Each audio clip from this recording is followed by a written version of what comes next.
Time for another construction project. You may have noticed that egg prices are a bit on the unreal side lately, and so we are going to build a small, sturdy, movable chicken coop. Me too! I'm going to help.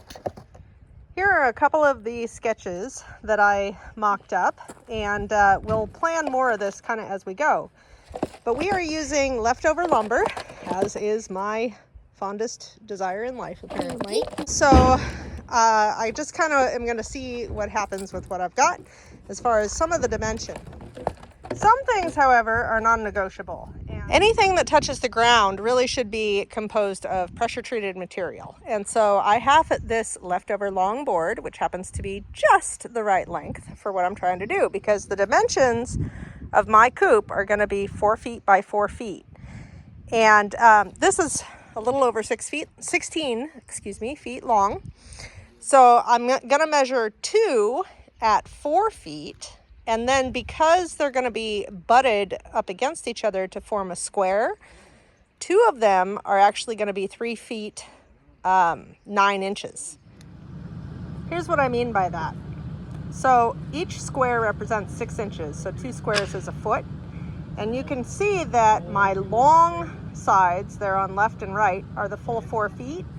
But what that means is, in order to be square, those shorter pieces that are top and bottom are going to be less than 4 feet. Now the dimension of these boards is, they call them 2 by, but they're really 1.5 by. And so because I'm short, 1.5 inches on each side, 1.5 plus 1.5 is 3. 4 feet minus 3 inches is 3 feet 9 inches. Okay, I've laid out my box here, and now I'm going to pre-drill holes for screws. 2 over here, 2 over there, and then rinse and repeat on the other side. When you're doing your layout, make sure that your short boards are where you want them to be, and they should both be on the inside of the long boards. That's the only way that you're going to ever hope to end up with something that's square. Pre-drilling your holes allows you to make sure that you're not splitting the wood, which is really important, especially when you're this close to an edge. But it also allows you to just kind of screw the screws in by hand for a minute, which if you're working by yourself, makes things much easier when you go to actually attach one piece of wood to another.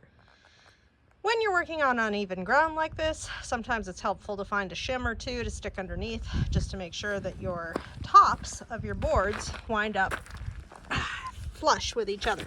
So this one's a little bit high now because of that shim, but I can push down on it and make it pretty well good when I'm actually screwing things in. Is this the impact? Yes. Clara's going to finish our screws. All right, Clara. So they're ready to go for you. I'm going to hold it so it goes in the right spot, and I want you to push and push straight in when you pull the trigger. Keep it in there. You're not straight. There you go.